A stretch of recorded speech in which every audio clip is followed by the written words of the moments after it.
Hello everyone, and welcome back to probably the final playoff-centered video of the 2021-22 season and playoff. So today, to just finalize the playoffs, I'm going to do what I've done after every round and do my just review of the playoffs and what happened. I said I've been going round by one. I did round 1, round 2, round 3. Round 4 was a little too short, so I decided to do something different. I decided I'm going to go back and just relook at the entire playoffs as it was, and we'll do it like this. So, to start it off, we'll start off in the West. Colorado versus Nashville. Pretty classic matchup. These teams met in 2018. Nashville was the President's Trophy winner then. Colorado's the top team now. And Colorado sweeps them in 4 as Nashville doesn't have Saros. Colorado moves on, and that's what happens. Now, Minnesota and St. Louis. Minnesota went out. They got Marc-Andre Fleury at the deadline. They picked up some depth pieces. But St. Louis, while they don't have an overall superstar, they're just depth. They have such a great depth overall. Even though their defense was injury-ridden, they got great goaltending from Binnington, and they were able to, once he went in the net after Husso, he was able to take control and push this team to the second round in the 6 games against Minnesota. Now, Calgary and Dallas, one of the most boring series we've ever seen. Calgary probably should have won this series in 5. However, Dallas is pesky. Their defensive, very defensive structure allowed them to stay in games that they probably shouldn't have, and it took till very far, and it took Jake Ottinger to single-handedly bring his team to a Game 7 overtime, in which Johnny Gaudreau gets the OT winner. Calgary wins that series 4-3. So they move on to the second round. Edmonton and LA. LA, the new kid on the block of this year. Their rebuild going much faster than I'm pretty sure many people expected. And what is there to say? We had a 3-2 series lead out Edmonton against McDavid and the Oilers before their amazing run. And then Edmonton wins Game 6 and 7. McDavid with a late game heroic in Game 7. And they move on to face Calgary in the first battle of Alberta since 1991. Now let's go to the East.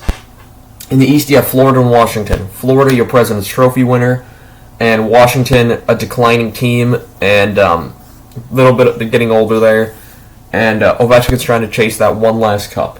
Florida won the President's Trophy, record-setting season, best offense I'm pretty sure the modern era has seen. And Florida, although Washington gives them some problems, they were one empty net goal that they were this close to getting away from going up 3-1. But that doesn't happen. Florida is able to propel themselves in a 6-game win, and they come back several times in the series to reaffirm their comeback stuff. Now, Toronto and Tampa, the series where people thought finally Toronto can maybe win this. If only they hadn't drawn Tampa, it'd be assured, but they still have a chance. They go up 1-0 after a 5-0 win in Game 1. They go up 2-1. 3-2, and then Tampa with a Game 6 win in overtime, and they win Game 7 in Toronto to make Toronto lose in the first round for 6 straight years, and for the 5th straight year in a deciding Game 7, or like in the bubble, it was Game 5. So Tampa moves on, and we get the second Battle of Florida in 2 years. So that was fantastic. Now Carolina and Boston. Carolina, I saw this series go in 7, and like the Tampa Leafs one, it just seemed it had to go 7. Carolina did not lose at home the entire playoffs until they did. But first round, they never won on the road. They always won at home. That was enough to get them the win in 7 games over Boston. And Boston then fired their coach in a what the heck are you doing moment. Planes. Now, the Rangers in Pittsburgh. You have that crazy, the longest game of the playoffs was in Game 1 of the playoffs as Pittsburgh wins that one in triple overtime from a Evgeny Malkin goal. And then the Rangers would win Game 2, but then the Penguins would win Games 3 and 4 in Pittsburgh. And then backed by Igor Shesterkin, they win Game 5, they win Game 6, the Rangers, and then in Game 7, they come back in the last 5 minutes of the game to tie the game, and Artemi Panarin gets the game winner in overtime. And although I thought the Rangers would win the series in 6, they win it in 7, and they show that their rebuild is right on schedule, and they are ready to play with the big dogs. Now, looking at the first round, how many of these series I predicted correct? 7 out of 8. The only one I got wrong was St. Louis and Minnesota. And in terms of games right, I'm pretty sure I got Tampa. I got these two series right, and that was it. So 9 out of 18 points in the first round. I'll take it. That's 50%. Now, next we have the second round. So Colorado and St. Louis. So again, these two teams met in the 2021 playoffs. Colorado swept them in the first round, and Colorado was just not losing that year. And Colorado hadn't lost a game yet in these playoffs. Josh Manson gets the Game 1 winner in overtime. St. Louis wins Game 2, and probably the only game that Colorado should have lost in these playoffs. And Games 3 and 4 in St. Louis, Colorado wins. Game 5, they had a 3-0 lead. McKinnon makes it 4. They lose the 3-0 lead, but McKinnon gets the hat trick with 2.5 minutes left to make it 4-3. St. Louis comes back, and they win that one in overtime off a Tyler Bozak shot.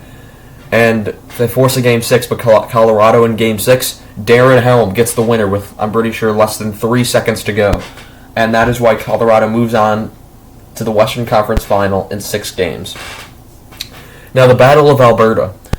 Calgary wins the first game 9-6 in an incredible scoring display. Phenomenal. And it was just utter chaos. And they were up 6-2. Edmonton comes back from 6-2 down to 6-6, and then Calgary gets the next 3. It was wild. And then the next 4 games, Edmonton wins bam, bam, bam, bam, including in Game 5. Connor McDavid gets the OT winner there, and they sent the Flames home earlier than I'm pretty sure a lot of people expected. And Edmonton and Connor McDavid go to their first conference final that they've seen since 2006, and Plains. So the Battle of Florida, the most anticlimactic series we've seen this playoffs, as Game 1 goes to Tampa. Game 2, Tampa gets the winner with less than 2 seconds left because of a stupid mistake by Mackenzie Weegar. Then Game 3 and 4, Bobrovsky played excellent, but Vasilevsky played better, and Florida managed 3 goals all series against Vasilevsky, only equivalent to the 2017 Chicago Blackhawks, who scored 3 goals in that series against Nashville. But Tampa, they beat the President's Trophy winners. They move on to the Eastern Conference Final for the 3rd straight year. Now, the Carolina and the Rangers. Carolina, I thought was going to win going into the series, but the Rangers I had in my bracket, and the Rangers, they exchanged home and road wins again. Carolina couldn't win on the road, and they could only win at home until Game 7. The Rangers end that streak. They go to the conference final after a win in 7 games. Now looking back at the second round, I'm pretty sure I said this series would be over in 6, so I got that one correct. I said Edmonton and Calgary. I'm pretty sure I said Calgary in 6. Tampa and Florida, I said Florida in 6. And then Carolina and the Rangers, I'm pretty sure I said Rangers in 7, if I'm correct. Once that was either Rangers, I think I said actually Rangers in 6. Either way, let's say I think I said Rangers in 6. So that's 1 out of 2. 1 out of 2. Oh no, I didn't get 0 out of 2. 2 out of 2, and then 0 out of 2. So I've lost track of points at this point, but I think I got 3 out of 8 points in the second round. Now going to the conference final, Colorado and Edmonton. McDavid, incredible playoffs. He led the entire playoffs in scoring, 33 points. Draisaitl at 32. The next closest was your Conn Smythe winner, Cale Makar, with 29. Edmonton gets swept, and the first game is 8-6. And then it kind of goes nuts from there. Colorado suffers some injuries during the series. Nazem Kadri goes down. Speaking of the St. Louis series, Nazem Kadri. Then you also have the game winner from Arturi Lehkonen, who sends his team to the Stanley Cup Final in back-to-back years. And Colorado moves on to the final. But McDavid and Draisaitl's performance was incredible, especially with how hurt Draisaitl was. Now, Tampa and the Rangers take a 2-0 series lead, and the series changes on 1 goal with 42 seconds left in Game 3. The Rangers were up 2-0. Tampa ties it, and with 42 seconds left in Game 3, Andre Palat scores the goal that I said the series is over. And once that goal went in, I knew it was over, and Tampa wins the next 3, and they move to their 3rd straight Stanley Cup Final, a feat that no team has done. Players have done it, but no team has done since the I want to say the 80s Islanders, yeah. Cause actually no, the 80s, the first 83, 84, and 85 Oilers. They didn't win the first one, but they won the next two. But the Islanders were the last team to win 3, and that's what this was all about for Tampa. They were based on getting a 3-peat. Now, Colorado and Tampa. Colorado takes game 1 and 2 at home. Game 1, Andre Burakovsky's the winner. He gets hurt in game 2 and doesn't play the rest of the series. The injuries that these teams were playing with was remarkable. Game 3, Tampa wins. I thought Colorado played better, but Tampa gets the win. Kemper did not have a good game. And then Game 4, I thought Tampa played better, but Colorado, Nazem Kadri comes back from surgery and gets the overtime winner and a goal that no one sees go in. So Colorado's up 3-1 in the series. And then Colorado has an excellent Game 5. They look a little nervous. And Tampa is able to steal that one, 3-2. And then in Game 6, Colorado's able to overcome and they win 2-1. And they win the Stanley Cup, their third ever Stanley Cup, their third Stanley Cup in 3 tries with the Stanley Cup. And Cale Makar is the Conn Smythe winner. Corey Perry has lost 3 Stanley Cup finals in a row. Tampa finally loses a series since 2019, Columbus sweep. And Pat Maroon finally loses a series since who knows when. And Corey Perry losing 3 straight cups. He's the second player ever to be on 3 straight Stanley Cup final teams with 3 different teams. The first was Marian Hossa in 2008, 9, and 10. Hossa was with Pittsburgh in 2008. He lost. 2009 with Detroit. He lost. In 2010 with the Hawks, he won. And now Perry was with Dallas in 2020, lost. Montreal in 2021, lost. And Tampa in 2022, lost. So funny how things work. But your Stanley Cup champion is the Colorado Avalanche. And congratulations to them. There will be a video coming out on both the Colorado Avalanche and the Tampa Bay Lightning in the next 2 days. I may or may not be live streaming later if I can figure out how to do it. The video will probably be posted on YouTube afterward. I'm going to try to figure out how to do it.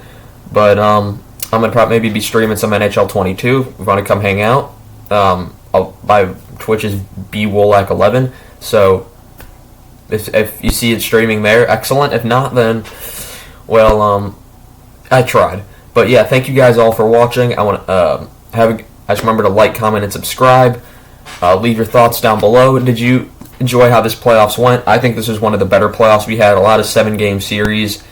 As we went along, I feel like the intenseness got a little destroyed. Like you had 5 Game 7s in round 1, and then you had 1 Game 7 the rest of the playoffs. So 6 Game 7s in a 15 series is not bad, but I wish they could have saved them for some of the later series, but here we are.